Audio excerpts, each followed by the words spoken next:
এবং কয়দিন আগে ফেসবুকে একটা আমরা পোস্ট করেছিলাম একজনের, যে মিসাইল নিয়ে গবেষণা করতে চেয়েছিল বাংলাদেশে। সহদ শরীফ আবু হায়াত উপু ভাই তার তো ওই মিসাইল নিয়ে গবেষণা করতে চাইবে, সে MISTর একজন স্টুডেন্ট বা MISTতে পড়তো। তো তার পিছনে এত পরিমাণ গোয়েন্দা নিযুক্ত করা হয়েছে যে যেন বাংলাদেশ মিসাইলে স্বয়ংসম্পূর্ণ না হতে পারে বা এই ধরনের নলেজ যেন অর্জন না করতে পারে। এবং সেক্ষেত্রে আমাদের পার্শ্ববর্তী দাদাবাবুদের দেশের ব্যাপক ভূমিকা আছে। আর এই সমস্ত বর্তমান বাংলাদেশের সামরিক কর্মকর্তাদের একটা বড় যোগাযোগ আছে পার্শ্ববর্তী দাদাবাবুদের দেশের সাথে, এবং সেখানে বিভিন্ন প্রশিক্ষণের নামে যাতায়াত, ঘোরাফেরা, বিভিন্ন ট্যুর, এগুলো দিয়ে তাদের ব্রেনকে কবজা করা এবং তাদের মধ্যে এক প্রকার মনস্তাত্ত্বিক গোলামি তথা পার্শ্ববর্তী দেশ, কেন বাংলাদেশ আসলে কাকে শত্রু মনে করে সে সামরিক বাজেট বাড়াবে? এটা চোখ বন্ধ করলেই খুব ভালো জানার বিষয় যে তিন দিকে যার সীমানা বেশি তাকে শত্রু মনে করে তাকে সামরিক বাজেট বাড়াতে হবে। সে আমার শত্রু না হলেও তাকে শত্রু মনে করে বাজেট বাড়াতে হবে। সেই জায়গায় মনস্তাত্ত্বিক গোলামি ঢুকিয়ে দেওয়ার জন্য প্রচুর পরিমাণে এখানে ভারতের পক্ষ থেকে বাজেট আছে, যে এই দেশের সামরিক কর্মকর্তারা বিভিন্ন কিছু শিখতে, ঘুরতে, ট্যুর দিতে, ওই দেশে ঈদের মার্কেট করতে, দার্জিলিংয়ে বিভিন্ন জায়গায়, এমনকি আমাদের যে ফ্লাইট লেফটেন্যান্ট যে তৌকির ইসলাম মারা গেছে তার ট্রেনিংও কিন্তু ভারতে হয়েছে, তারও একটা অংশের ট্রেনিং সে কিন্তু ভারতে গ্রহণ করেছে। তো এই মনস্তাত্ত্বিক গোলামির কারণে কিন্তু বাংলাদেশ না এখন পর্যন্ত এয়ার ডিফেন্স সিস্টেম তৈরি করতে পেরেছে। এয়ার ডিফেন্স সিস্টেমে বাংলাদেশের না কিছু আছে, না কোনো উন্নত মানের রাডার সিস্টেম, না বাংলাদেশ ফাইটার জেটে 4th জেনারেশন অথবা 5th জেনারেশন, যেখানে আমেরিকা 6th জেনারেশনের স্টিলথ রাডার সে ফাইটার ব্যবহার করতেছে, ইরানের ওই যে B2 বম্বার বিমান দিয়ে যে ইরানের এটা ধ্বংস করা হলো, সেই জায়গায় তুরস্ক অথবা পাকিস্তান অথবা ইরান তারা অনেক ধীরে ধীরে সামনের দিকে এগিয়ে যাওয়ার চেষ্টা করতেছে। সেই তুলনায় বাংলাদেশ কিন্তু অনেক অনেক পিছিয়ে আছে। আজকে যেখানে এই একটা দুর্ঘটনা সামাল দেওয়ার সক্ষমতা বাংলাদেশের নাই, সেখানে যদি প্রি প্ল্যান করে পার্শ্ববর্তী কোনো দেশ বাংলাদেশের উপর এরকম আক্রমণ করে, তো সেটা সামাল দেওয়ার সক্ষমতা বাংলাদেশ বিমান বাহিনীর আছে, আমরা এটা এই আস্থা রাখতে পারি। শুধু এই কথার সাথে আমি কয়েকটা মজার কথা অ্যাড করি। সেটা হচ্ছে যে তুমি তো বাইরে ট্রেনিং দিতে যাওয়ার কথা বললা, বাংলাদেশের কোনো বিশ্ববিদ্যালয়ে মিলিটারি যে বিষয়টার উপরে, মানে এয়ারফোর্স বা এয়ার ডিফেন্স বা মিলিটারির যে বিষয়গুলো থাকে, এই বিষয়গুলোতে কোনো পড়াশোনা হয় না। এবং সবচেয়ে মজার আরও একটা বিষয় হচ্ছে, বাংলাদেশে কোনো প্রতিরক্ষা ব্যবস্থাটা শিল্প হিসেবে গড়ে ওঠেনি। শিল্প মানে বাংলাদেশে ইন্ডাস্ট্রি আছে, কাপড়ের ইন্ডাস্ট্রি আছে, সুতার ইন্ডাস্ট্রি আছে, কিন্তু বাংলাদেশে কোনো অস্ত্র শিল্প নাই। আছে একদম ন্যূনতম সীমিত পর্যায়ে, দুই একটা হয়তো বুলেট তৈরি করে।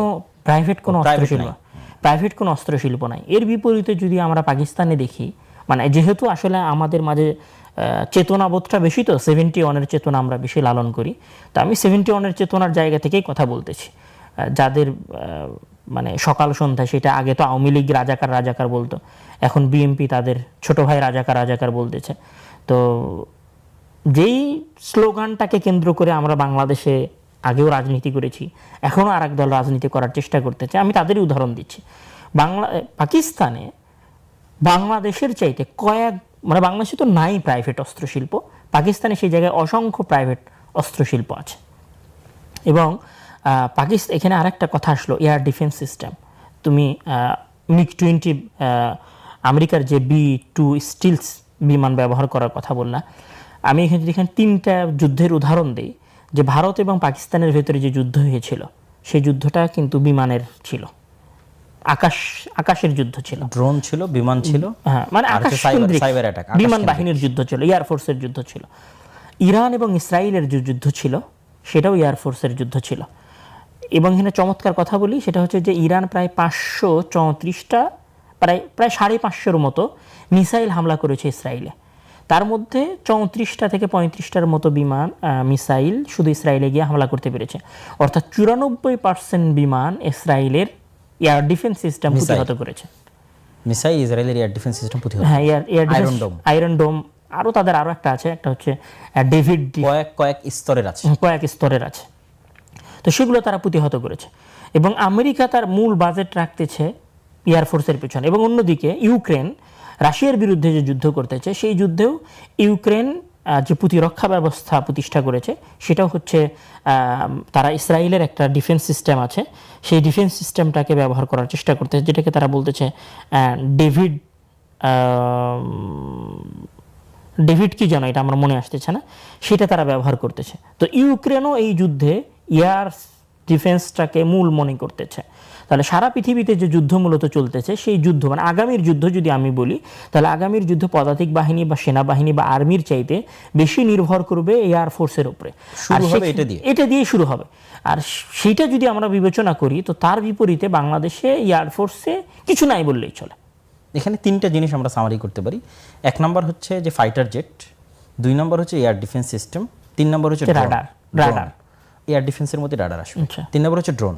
তো এই তিনটে জিনিসকে সামনে রেখে আমরা যদি বলি ভারত পাকিস্তানের যুদ্ধ, ইরান ইসরায়েলের যুদ্ধ, বা রাশিয়া ইউক্রেনের যুদ্ধ, বা ইন ফিউচারের যুদ্ধ, তো আমার মনে হয় তিনটেতে বাংলাদেশ অনেক দুর্বল অবস্থায় আছে। ফাইটার জেটও অনেক পিছিয়ে আছে, এয়ার ডিফেন্স সিস্টেম তথা তার নিজস্ব আকাশকে সে রক্ষা করবে সেটা তো অনেক দুর্বল অবস্থায় আছে।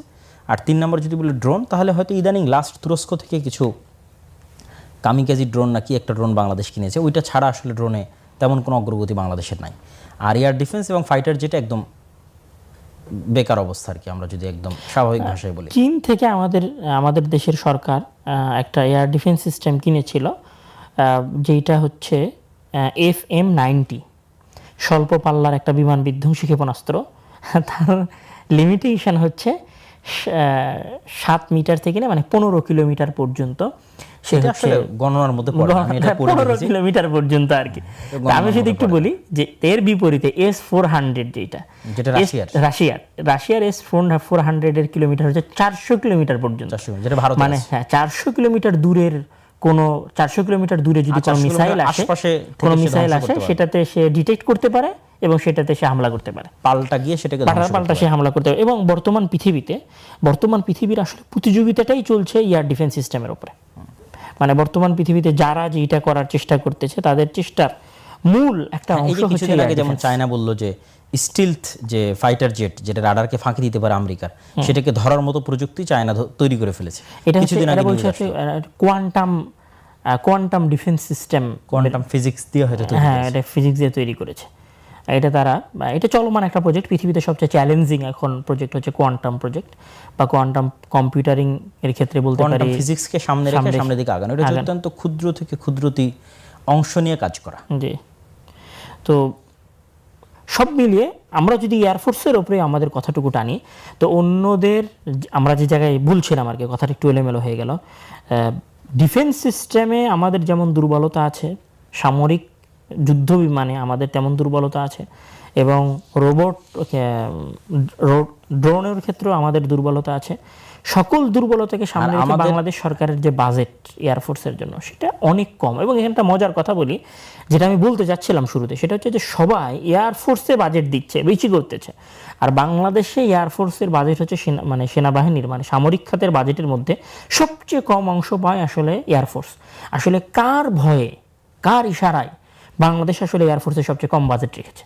এবং একটা মজার বিষয়, বাংলাদেশ একসময় রাশিয়ার কাছ থেকে একটা ট্রেনিং বিমান কেনার চেষ্টা করেছিল, ফাইটার জেট, যেটার মূল উদ্দেশ্য ছিল মানে ওইটা যদি কেউ ট্রেনিং নেয়, এটা হচ্ছে তাদের ভাষায় 130, রাশিয়ার ভাষায় কি যেন বলে এটাকে। তো সেটাতে ট্রেনিং দিলে যেটা সুবিধা হয় যে ওই বিমানে ট্রেনিং দেওয়ার পরে রাফাইল বা F-60 এরকম যে কোনো ধরনের বিমান ওই পাইলট পরিচালনা করতে পারে। এই প্রযুক্তি বাংলাদেশ মানে এইটার প্রতি বাংলাদেশ 15-16 সালের দিকে আগ্রহ দেখালেও বাংলাদেশ এরপরে এই চুক্তির দিকে আর আগ্রহ দেখায় নাই। মানে কার ইশারায় আসলে চুক্তিটা বন্ধ হয়ে গেছে সেটা আল্লাহ তাআলাই ভালো জানে বলতে আমরাও জানি এবং বাংলাদেশে আলোচনা হচ্ছে। এবং সবচেয়ে মজার বিষয় হচ্ছে নীলফামারীর যে বিমানবন্দর, দক্ষিণ এশিয়ার সর্ববৃহৎ বিমানবন্দর, সামরিক বিমানবন্দর, অথচ সেই বিমানবন্দরের কোনো সামরিক বিমান ঘাঁটি, অথচ সেই বিমান ঘাঁটির কোনো কার্যক্রম নাই। তাহলে বাংলাদেশে আমি এটা বলবো যে বাংলাদেশে প্ল্যানিং বাংলাদেশের বিমান বাহিনীটাকে ডিমোটিভেটেড, অবহেলিত এবং বাধ্য করে ছোট করে রাখা হয়। আর তার বিপরীতে বাংলাদেশ যেটাতে সবচেয়ে শক্তিশালী এবং বাংলাদেশে যে জিনিসটা আমদানি করা হয়েছে এবং বাংলাদেশ যেটাতে সারা পৃথিবীর চেয়ে এগিয়ে আছে, সেটা যে চেতনার ব্যবসা আর রাজনীতি, সভাপতি, সহসভাপতি, ছাত্রনেতা, চাঁদাবাজি, দুর্নীতি। আসলে 53 বছর একটা বিষয়ে বাংলাদেশ সারা পৃথিবীতে সর্বোচ্চ স্থান অধিকার করেছে যদি আমরা বলি।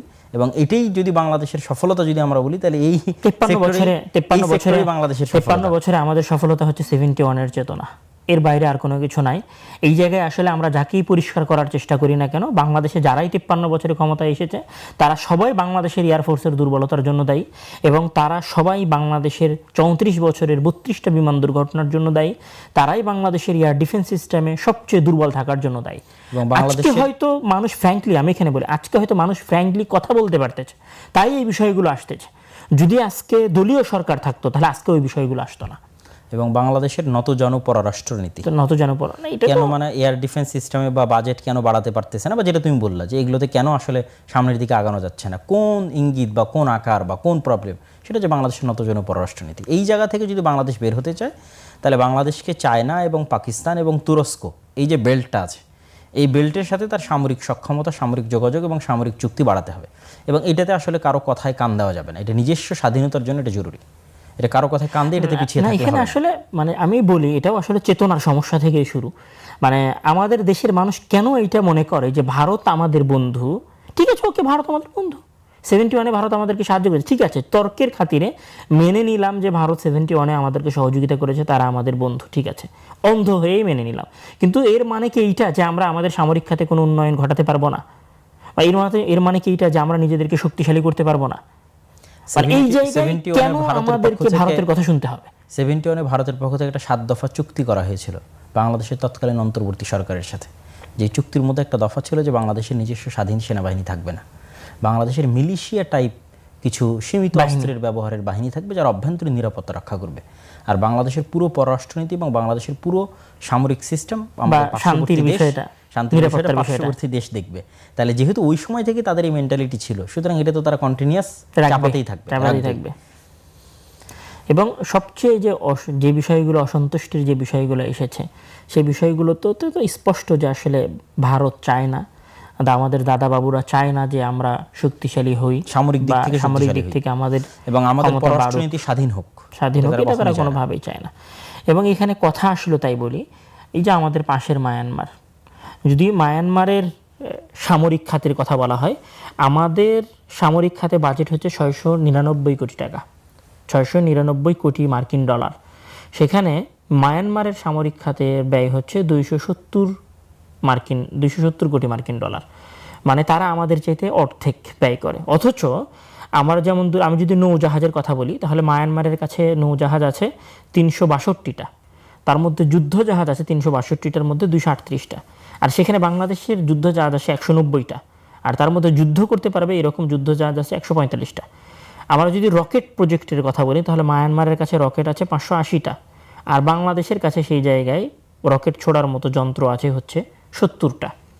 তারপরে আমরা যদি বলি যে ট্যাঙ্কের কথা যদি বলি, তাহলে মায়ানমারের কাছে ট্যাঙ্ক আছে 320টা, বাংলাদেশের কাছে ট্যাঙ্ক আছে 320টা, আর মায়ানমারের কাছে ট্যাঙ্ক আছে প্রায় 700টা। এর বিপরীতে সবচেয়ে মজার ঘটনা হচ্ছে বাংলাদেশে আবার সাজোয়া যান, মানে সামরিক বাহিনীর যে সাজোয়া যান, এইটা আবার মায়ানমারের চাইতে বাংলাদেশের সংখ্যা বেশি। কিভাবে, কেন, এটা লজিক, মানে কি কারণে বেশি সেটা আসলে আল্লাহ ভালো জানে।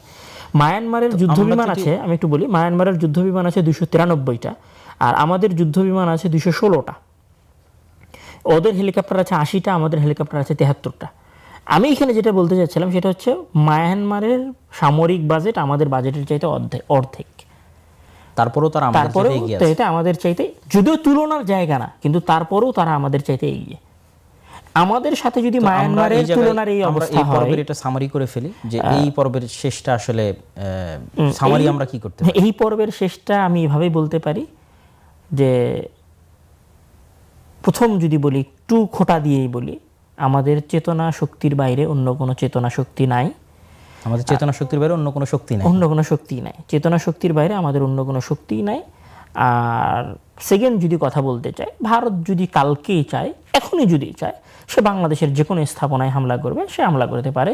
এটা তার কাছে অনটুয়েট ব্যাপার। বাংলাদেশের এই ধরনের হামলা ট্যাকেল দেওয়ার কোনো যোগ্যতা নাই এবং কোনো ক্ষমতাই নাই।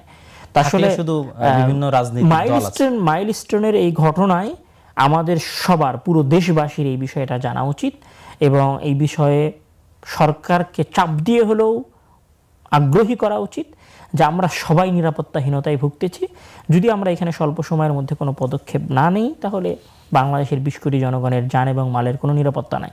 মাইলস্টোনের এই ছাত্রগুলো মরে গিয়ে আমাদেরকে এটা জানিয়ে দিয়ে গেল যে শুধু আমরা অনিরাপদ তা না, তোমরা বাংলাদেশের সবাই অনিরাপদ, এবং তোমাদের দেশের যত যুদ্ধ বিমান আছে সকল যুদ্ধ বিমান বেকার, অকার্যকর, এগুলো দিয়ে যেমন যুদ্ধ করা যাবে না, এগুলো তো নিজেকেই বাঁচাতে পারে না, যুদ্ধ কি করবে। আমরা যদি সামারি টানি তাহলে এই অংশের সামারি টানতে পারি। এখন যদি আমরা আসলে মাইলস্টোনের এই যে দুর্ঘটনার দিকে যেতে চাই, তাহলে আসলে এখানে এই দুর্ঘটনাটাকে আমরা কি আযাব বলবো, নাকি আসলে এটাকে আল্লাহর পক্ষ থেকে পরীক্ষা বলবো, এটাতে আসলে আমাদের অভিভাবকগণ সবর করবেন, ধৈর্য ধরবেন, নাকি আসলে কি করবেন, সে আলোচনাগুলো হয়তো আসতে পারে। না, সে আলোচনা অবশ্যই করা দরকার, কেননা মানুষ দুনিয়াবী আলোচনা তো আসলে সবাই করবে, এবং দুনিয়াবী আলোচনা যে শুধু আমরা করছি তা নয়, বরং সমগ্র ফেসবুক জুড়ে যদি আমরা দেখি, সমগ্র ইউটিউব জুড়ে যদি আমরা দেখি, টিভি চ্যানেল জুড়ে যদি আমরা দেখি, তাহলে সকল জায়গায় দুনিয়াবী আলোচনাটাই বেশি প্রাধান্য পায়। তো আমরাও যদি আসলে শুধু দুনিয়াবী আলোচনার মধ্যেই সীমাবদ্ধ থাকি, তাহলে আমরা আসলে অন্যদের থেকে আলাদা হলাম কীভাবে? কেননা মুসলমান হিসেবে আমরা বিশ্বাস করি যে আমাদের এই দুনিয়া আসলে খেলতামাশার জায়গা, এবং আমাদের আসল জায়গা হচ্ছে পরকাল, এবং আমাদের সবাইকে মৃত্যুবরণ করতে হবে আজ অথবা কাল। যেহেতু মৃত্যু অত্যন্ত নিশ্চিত এবং অত্যন্ত সত্য, সেহেতু মুসলমানরা সদা সর্বদা মৃত্যুর জন্য প্রস্তুত থাকবে। আজকে যদি আমরা মাইলস্টোনের এরকম ছোট্ট একটা ঘটনা এতটা ভেঙে পড়ি, এতটা হাহুতাশ সমগ্র ফেসবুক জুড়ে, তাহলে গাজার শিশুদের আমরা কিভাবে সান্ত্বনা দেব? সেখানে তো প্রত্যেক দিন এরকম শত শত মাইলস্টোনের মতো ঘটনা ঘটতেছে। এখানে যদি 30টা বাচ্চার এইভাবে পুড়ে যাওয়াতে আমরা এতটা হতাশ হয়ে পড়ি, তাহলে এরকম হাজারের অধিক ছোট ছোট শিশু বাচ্চা গত 2-3 বছরে গাজায় মৃত্যুবরণ করতেছে। তাহলে আমাদের এখান থেকে যেটা আমাদের শিক্ষা নেওয়ার বিষয়, যে আমরা যদি দ্বীনি বিষয়টা দেখি, বা আল্লাহ সুবহানাহু ওয়া তাআলার উপর আস্থা বা তাকদীরের উপর বিশ্বাস বা ধৈর্য ধারণ বা পরীক্ষা, এই বিষয়টা যদি দেখি, তাহলে এটার আমি এইভাবে, তুমি অবশ্যই আরও সুন্দর বলতে পারবা, আমি এটাতে এইভাবে সামারি করতে চাই যে একজন মুমিনের জীবনে আল্লাহ সুবহানাহু ওয়া তাআলা পরীক্ষা করবেন, তার ওয়াদা দিয়েছেন। ওয়ালানাবলুওয়ান্নাকুম বিশাইইম মিনাল খাউফি ওয়াল জু'i ওয়া নাকসিম মিনাল আমওয়ালি ওয়াল আনফুস, তাদের জানেরও পরীক্ষা হবে, মানে সে মারা যাবে, তার ছেলে মেয়ে মারা যাবে, অন্য পরীক্ষা তো হবেই, ধন সম্পদ থেকে শুরু করে বিভিন্ন ক্ষয়ক্ষতি সেটা তো হবেই, মানুষের মৃত্যুবরণের মাধ্যমে পরীক্ষা হবে। এই জন্য স্বয়ং আমাদের নবী মুহাম্মদ সাল্লাল্লাহু আলাইহি ওয়াসাল্লামকে যদি আমরা উদাহরণ হিসেবে পেশ করি, যে এক জীবনে তিনি যতজনের মৃত্যু দেখেছেন, একটা মানুষ আসলে তার লাইফে ততজনের মৃত্যু দেখে না, আমরা আমাদের লাইফে ততজনের মৃত্যু দেখি না। যেমন তিনি ছোটতেই তার মায়ের মৃত্যু দেখেছেন, তার বাবা নাই, বাবাবিহীন অবস্থায় বড় হয়েছেন, তার দাদার মৃত্যু দেখেছেন, তার চাচার মৃত্যু দেখেছেন, তার প্রাণপ্রিয় স্ত্রী যাকে তিনি সবচেয়ে বেশি ভালোবাসতেন এবং যে তাকে সবচেয়ে বেশি ভালোবাসত, খাদিজা রাদিয়াল্লাহু তাআলা আনহা, তার মৃত্যু দেখেছেন, এবং তার মৃত্যুর বছরকে আমুল হুজন, দুঃখ এবং কষ্টের বছর বলা হয়েছে। আর রাসূল সাল্লাল্লাহু আলাইহি ওয়াসাল্লামের ছোটো ছোটো বাচ্চাও মারা গেছে, যেমন ইব্রাহিম নামে রাসূলুল্লাহ সাল্লাল্লাহু আলাইহি ওয়াসাল্লামের ছেলে ছিল, সে মারা গেছে। যেই দিন ইব্রাহিমকে আল্লাহ নবী কবরে দেন, সেদিন তিনি কাঁদছিলেন, ঠিক আছে, এবং তার চোখ দিয়ে পানি পড়তেছিল, এবং তিনি বলতেছিলেন এটা হচ্ছে রহমতের পানি। তো এই যে তিনি তার ছেলে, তার স্ত্রী, তার পিতা, তার মাতা, তার দাদা, তার চাচা, সকলের মৃত্যু তার লাইফে দেখেছেন। তাহলে আমি তো বলতে পারি না যে আমি মুহাম্মদ সাল্লাল্লাহু আলাইহি ওয়াসাল্লামের চেয়ে বেশি ভাগ্যবান, বা আমি তো এটা বলতে পারি না যে মুহাম্মদ সাল্লাল্লাহু আলাইহি ওয়াসাল্লাম যে কষ্টটা ভোগ করেছেন আমি তার চাইতে বেশি কষ্ট ভোগ করতেছি। তো আমি মনে করি যে এই জায়গায় অনেকগুলো হাদিস এবং অনেকগুলো আয়াত শোনানো যাবে। সেক্ষেত্রে একটা হাদিস যদি আমি এখানে তুলে ধরতে চাই, যেটা রাসূলুল্লাহ সাল্লাল্লাহু আলাইহি ওয়াসাল্লাম শুধু সন্তানের মৃত্যুকে সামনে রেখে একটা হাদিস তিনি বলেছেন, যে ইযা মাতা ওয়ালাদুল আবদ ক্বালা আল্লাহু লিমালাইকাতিহি, যখন কোনো বান্দার সন্তান মারা যায়, তখন আল্লাহ সুবহানাহু ওয়া তাআলা ফেরেশতাদের বলেন, কবাজতুম ওয়ালাদা আবদি, তোমরা আমার বান্দার ছেলের জীবন কবজ করে নিয়ে এসেছো? ফায়াকুলুনা নাম, তখন তারা বলে হ্যাঁ, হে আল্লাহ, আমরা আপনার বান্দার সন্তানকে উঠিয়ে নিয়ে এসেছি পৃথিবী থেকে। কবাজতুম সামারাতা ফুআদি, তোমরা আমার বান্দার কলিজার টুকরা, সামারাতা ফুআদি মানে কলিজার টুকরাকে তোমরা উঠিয়ে নিয়ে এসেছো? নাম, হ্যাঁ আল্লাহ, আমরা তাকে উঠিয়ে নিয়ে এসেছি। মাদা ক্বালা আবদি, যখন আমার বান্দার কলিজার টুকরাকে তোমরা উঠিয়ে নিয়ে আসলা, তখন আমার বান্দা কি বলেছিল? তখন ফেরেশতার উত্তরে বলে, হে আল্লাহ, আপনার বান্দা বলেছিল হামিদাকা ওয়াস্তারজা, আপনার বান্দা আপনার প্রশংসা করেছে এবং বলেছে ইন্না লিল্লাহি ওয়া ইন্না ইলাইহি রাজিউন। ফায়াকুল, তখন আল্লাহ বলে, ইবনু লিআবদি বাইতান ফিল জান্নাহ ওয়া সাম্মুহু বাইতাল হামদ, তোমরা আমার এই বান্দার জন্য, যে বান্দা তার সন্তানকে হারানোর পরেও আমার প্রশংসা করতে পারে, তার জন্য জান্নাতে একটা ঘর তৈরি করো, এবং ওই ঘরের নাম দাও বাইতুল হামদ। এবং এখানে যেই বাক্যটা উচ্চারণ করার ফজিলত বর্ণনা করা হয়েছে, যে ইস্তারজা, যে ইন্না লিল্লাহি ওয়া ইন্না ইলাইহি রাজিউন, যেটা আল্লাহ সুবহানাহু ওয়া তাআলা কোরআন মাজিদে বলেছে, যে যখন তারা কোনো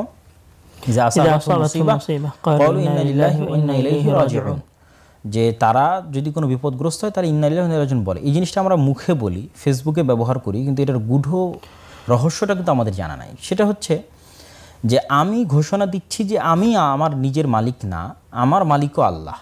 তাহলে আমার নিজের জীবনের মালিক যদি আমি না হই, তাহলে আমার সন্তানের জীবনের মালিক আমি কিভাবে হলাম? আর আমরা সবাই যেহেতু একদিন না একদিন আল্লাহর কাছে ফিরে যাব, একদিন আগে অথবা একদিন পরে, তাহলে আল্লাহ সুবহানাহু ওয়া তাআলা আমার সন্তান উঠিয়ে নিলে তিনি চাইলে আমাকে উঠিয়ে নিতে পারতেন। এটা তার কাছে কঠিন কিছু নয়। তাহলে আমরা এখানে ঘোষণা দিচ্ছি যে আমি নিজেরই মালিক না, তাহলে আমার সন্তান, আমার টাকা পয়সা, আমার ধন দৌলত, সেগুলোর মালিক আমি কীভাবে হই? তাহলে ওইটা হারানোতে আমি কষ্ট কীভাবে পাই? সব কিছুর মালিকই আল্লাহ, আল্লাহ উঠিয়ে নিয়েছে। আমাকে চাইলে আল্লাহ আমাকে উঠিয়ে নিতে পারতেন।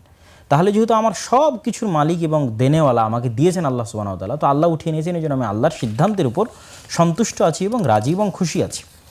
তো অন্য একটা হাদিস রাসূলুল্লাহ সাল্লাল্লাহু আলাইহি ওয়াসাল্লাম বলতেছেন যে কেউ যদি কোনো বিপদগ্রস্ত হয়ে এই দোয়াটা পড়ে যে ইন্না লিল্লাহি ওয়া ইন্না ইলাইহি রাজিউন, তাহলে আল্লাহ সুবহানাহু তাআলা তার যে জিনিসটা হারিয়ে গেছে সেটার চাইতে উত্তম জিনিস আল্লাহ সুবহানাহু তাআলা তাকে দান করেন। তো উম্মে সালামা রাদিয়াল্লাহু তাআলা আনহা একবার বলছিলেন যে আমার তো স্বামী হারিয়ে গেছে, তা আমি ইন্না লিল্লাহি ওয়া ইন্না ইলাইহি রাজিউন বলে আমি আসলে কি পাবো? আমি আর চেয়ে উত্তম কী পাবো? পরবর্তীতে দেখা গেল যে উম্মে সালামা রাদিয়াল্লাহু তাআলা আনহা রাসূল সাল্লাল্লাহু আলাইহি ওয়াসাল্লামের সাথে বিবাহ হয়েছে। তো এই হাদিসটার প্রতি আমাদের বিশ্বাস রাখতে হবে যে আমার সন্তান মারা গেছে, অবশ্যই এর মধ্যে কোনো না কোনো কল্যাণ আল্লাহ সুবহানাহু ওয়া তাআলা নিহিত রেখেছেন, যেটা আমি জানি না। কেননা আমার কাছে এই সময়টা অনেক লম্বা, আর আল্লাহ সুবহানাহু ওয়া তাআলার কাছে এই সময়টা অনেক অল্প। আমাদের কাছে 16 বছর মনে হয়েছে জুলুম নির্যাতন অনেক লম্বা, কিন্তু আল্লাহ সুবহানাহু ওয়া তাআলার কাছে এটা কিছুই না। আর আল্লাহ সুবহানাহু ওয়া তাআলা লাতিফ, তিনি সব কিছু খুব ধীর স্থিরভাবে এবং সূক্ষ্মভাবে করেন, এবং তিনি জানেন এরপরে কি হবে, এরপরে কি হবে আমরা তো জানি না। আমরা জানি না, এই জন্য আমরা হতাশাগ্রস্ত হই, আমরা চিন্তাগ্রস্ত হই। যেমন খিজির আলাইহিস সালাতু ওয়াস সালামের ঘটনায় যদি আমরা দেখি, যিনি একটা ছোটো বাচ্চাকে মেরে ফেলে দিলেন, মুসা আলাইহিস সালাম বললো কেন মারলেন? তো উনি জানতেন না যে আসলে কী আছে। তো উনি বললো যে এই বাচ্চা যদি বড় হতো তাহলে পিতা মাতাকে হত্যা করতো। তো আসলে কোনটার মধ্যে কি কল্যাণ আছে সেটা যেহেতু আমরা জানি না, যিনি লাতিফ তিনি জানেন, সেহেতু তার ফায়সালা এবং তার সিদ্ধান্তের উপর আমাদের সন্তুষ্ট থাকা এবং আমাদের রাজি এবং খুশি থাকা অত্যন্ত জরুরি। আর আসলে সবরের উপর এত অসংখ্য ফজিলত এবং এত অসংখ্য হাদিস আছে যেটা আসলে বলে শেষ করা যাবে না, এবং এত আয়াত আল্লাহ সুবহানাহু ওয়া তাআলা পবিত্র কোরআন মাজিদে অবতীর্ণ করেছেন সবরের জন্য। এমনকি সর্বোচ্চ যে মর্যাদাটা আল্লাহ সুবহানাহু ওয়া তাআলা, সেটাও আল্লাহ সুবহানাহু ওয়া তাআলা সবরের জন্য দিয়েছেন, যে ইন্নাল্লাহা মা'আস সাবিরিন। মানুষ নেকি করার মাধ্যমে হয়তো অটোমেশনের মাধ্যমে সে নেকি পেয়ে যাচ্ছে, কিন্তু এমন একটা নেকি যেটার মাধ্যমে সে সরাসরি আল্লাহর নৈকট্য এবং সান্নিধ্য অর্জন করবে, সেটা হচ্ছে ধৈর্য। এবং রাসূল সাল্লাল্লাহু আলাইহি ওয়াসাল্লাম বলেছে প্রথম ধাক্কাতেই ধৈর্য ধারণ করতে হবে, এবং মুমিনেরা যদি ধৈর্য ধারণ করে এবং তাদের মধ্যে ঈমান থাকে তাহলে তারা বিজয় অর্জন করবে, আল্লাহ সুবহানাহু ওয়া তাআলার ওয়াদা। এবং মুমিনদের মধ্যে যদি ধৈর্য থাকে এবং ঈমান থাকে তাহলে তারা নেতা হবে। ধৈর্য ধারণের মাধ্যমে মানুষ নেতা হয়, ধৈর্য ধারণের মাধ্যমে বিজয় লাভ করতে পারে, এবং প্রত্যেক বিপদে মানুষের ক্ষমা হয়। যেমন রাসূল সাল্লাল্লাহু আলাইহি ওয়াসাল্লাম বলেছেন, মা ইউসিবুল মুসলিম মিন নাসাবিন ওয়ালা ওয়াসাবিন ওয়ালা হাম্মিন। একটা যদি কাঁটাও ফুটে, তার বিনিময়ে আল্লাহ সুবহানাহু ওয়া তাআলা তাকে কোনো না কোনো গুনাহ থেকে আল্লাহ সুবহানাহু ওয়া তাআলা তাকে আল্লাহ আসলে মুমিনকে যে বিপদ দেন, সেই বিপদের মধ্যে আসলে দুইটা বিষয় থাকে। একটা হচ্ছে আল্লাহ তাআলা মুমিনের ঈমান পরীক্ষা করেন, একটা হচ্ছে ইবতিলা, যে আসলে আমার বান্দার ঈমানের কি অবস্থা। যেমন মহান আল্লাহ তাআলা বিভিন্ন নবীগণকে পরীক্ষা করেছেন, ইউসুফ আলাইহিস সালাতু ওয়াস সালাম, ওয়াইদ ইবতালা ইব্রাহিম রাব্বুহু, এবং যে 5 জনকে উলুল আজম বলা হয়, যে সেই 5 জনের মূল কারণই হচ্ছে তাদেরকে আল্লাহ অনেক বেশি পরীক্ষা করেছেন এবং তারা পরীক্ষায় ধৈর্য ধারণ করেছে। একটা হচ্ছে এখানে একটা বিষয় আছে, একটা হচ্ছে পরীক্ষায় ধৈর্য ধারণ করা। আল্লাহ তাআলা বান্দাকে পরীক্ষা করার জন্য বিপদ দেন, এটা আমাদেরকে জানতে হবে। এটা যখন বান্দা মুমিন থাকে, একদম মুমিন বান্দার উপরে যদি বিপদ আসে, তাহলে আমরা সেটাকে বলবো যে আল্লাহ তাআলা তাকে পরীক্ষা করছেন তার ঈমান যাচাই করার জন্য। আর যখন বান্দা একটু পাপী হয়, তখন আল্লাহ তাআলা বান্দাকে যেটা বিপদটা দেন সেটাকে উকুবা বা অনেকেই আযাব বলছেন। এই উকুবা বা আযাবটা মহান আল্লাহ তাআলা যে কারণে দেন, সেটা হচ্ছে যে বান্দার পাপ মোচন করার জন্য, বান্দাকে গুনাহের রাস্তা থেকে ফিরিয়ে আনার জন্য আল্লাহ তাআলা বিপদ দেন। তো আমরা বলতে পারি যে বিপদটা আসলে বান্দার উপর দুইভাবে আসে। মানে একটা হচ্ছে মুমিন বান্দার উপরে বিপদ আসে তাকে পরীক্ষা করার জন্য, আর একটা হচ্ছে পাপী বান্দার উপরে মহান আল্লাহ তাআলা বিপদ দেন তাকে পাপ থেকে ফিরে নিয়ে আসার জন্য এবং তার পাপ মোচন করার জন্য। যে কথাটা আমরা যদি দেখি যে ইবনুল কাইয়্যিম রাহিমাহুল্লাহ বলেছেন, যে উনি যে কথাটা বলেছেন সেটা হচ্ছে আল বালাউ ইয়াকুনু লিল মুমিনি তামহিসান ওয়া রাফআন ওয়াল উকুবাতু তা'দীবুন লিল মুযনিব ওয়াল আযাবু ইসতিসালুন ওয়া ইনতিকামুন লিল কাফির। যে আল্লাহ তাআলা পরীক্ষা করেন মুমিনকে তার মর্যাদা বাড়িয়ে দেওয়ার জন্য, আর শাস্তি দেন পাপী বান্দাকে তাকে শিষ্টাচার শিক্ষা দেওয়ার জন্য। আর মূলত আল্লাহ তাআলা কাফেরকে আযাব দেন, শাস্তি দেন। তাহলে আমরা এটা বলতে পারি যে বিপদটা মূলত তিন ধরনের হয়। একটা হচ্ছে পরীক্ষা করার জন্য, একটা হচ্ছে বান্দার পাপ মোচন করা এবং বান্দাকে শিক্ষা দেওয়ার জন্য এবং পাপ থেকে নেকির পথে ফিরে যাওয়ার জন্য। আর আল্লাহ তাআলা কাফেরকে শাস্তি দেন, তাকে এটা শাস্তি হিসেবে শাস্তি দেন। তো এরকম একটা হয়তো এখানে সামারি হতে পারে। এবং সবগুলোর ক্ষেত্রে যেটা ইবনুল কাইয়িম রাহিমাহুল্লাহ বলছেন যে আস-সাবরু নিসফুল ঈমান ওয়াল ইবতিলাউ সানাতুন মাদিয়া ওয়াল জাযাউ আলা কদারিস সবর। মানে আসবর নিসফুল ঈমান, ঈমানের অর্ধেক হচ্ছে সবর। মানে আসলে বান্দা আল্লাহ তাআলার উপরে কতটুকু বিশ্বাস স্থাপন করে সেইটা মূলত তার সবরের উপর নির্ভর করে। মানে বান্দা কত ধৈর্যশীল সেটাই নির্ধারণ করে যে বান্দা আসলে কতটুকু ঈমানদার। এবং আল জাযাউ আলা কদারিস সবরি, এবং আল্লাহ তাআলা সবরের মানে যে বিপদটা দিলেন, আমার উপরে যে বিপদটা দিলেন, এই বিপদের আসলে আমি কি প্রতিদান পাবো, এই প্রতিদানটাও নির্ভর করবে যে আমার সবরের উপরে। মানে আমি যত বেশি ধৈর্য ধারণ করতে পারবো, যত কম কথায়, যত কম আফসোসে ধৈর্য ধারণ করব, আল্লাহ তাআলার প্রতিদান তত বেশি হবে। আমি যদি